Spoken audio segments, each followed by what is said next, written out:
It's unique because it states every time it gets together the need to talk, the need to exchange, the need to understand the others, and it really congregates a lot of participants that can contribute to that. I feel it's very important that in the context of conflict, war, division, stress in our countries, we are reminded that humans need to talk.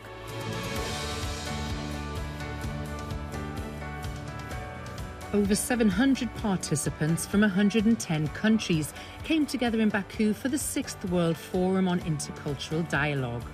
This year's theme was Peace and Global Security. When we say peace and dialogue, we mean the dialogue not only between or among the governments, but also between and among the international organizations, which are also the major stakeholders in the international relations, and also among the peoples, among the communities, among the private sector and NGOs.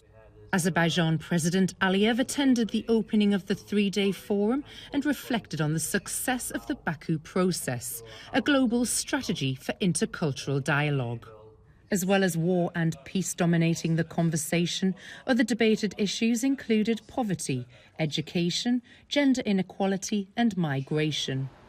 According to the 2024 World Migration Report, the number of displaced individuals has surged to the highest levels in modern-day records, reaching 117 million. We are now facing a surge of refugee movements, people on the move. Migrants in Europe are so stereotyped. We bring with stories, or in the US or everywhere, leadership, populist leadership, increasing populist leadership is bringing this division because they look different, because identity is different. Then it must be a problem, which is not. We need to use the capacity to learn from the diverging ways in which societies express themselves. Climate issues were also topical and high on the agenda, timely so as Baku prepares to welcome the world when it hosts COP29 in November. We all, myself included, we are defending saving the planet, saving the planet, save the planet. My mandate and today's conference is to save humanity, because you can save the planet, but you have not the capacity to understand each other, we will fail. So I think that is where you have to put humanity. And for me, humanity is first. And humanity is stop war, is bringing peace, in bringing understanding, is bringing mutual acceptance, is bringing solidarity, fraternity. One of the side events of the conference was a visit by multi-faith religious leaders to Shusha, which has been declared the culture capital of the Islamic world 2024.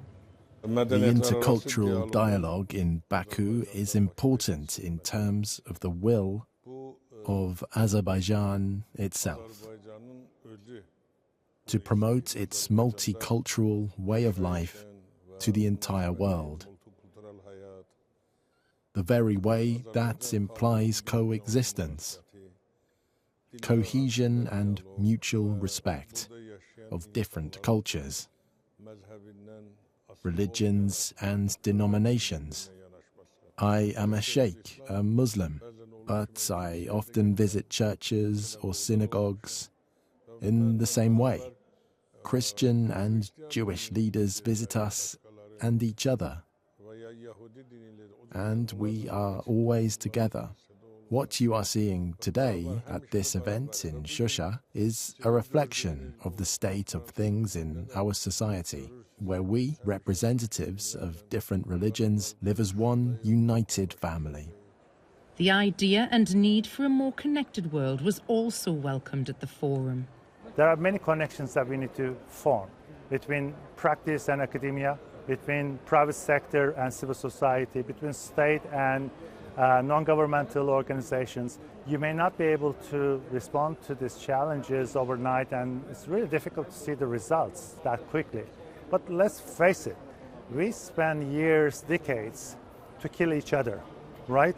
So we shouldn't be that impatient when it comes to building peace. It really takes, in a meaningful way, if it's done in a participatory way. And with calls for more multilateralism, it's hoped that those challenges will be met moving forwards.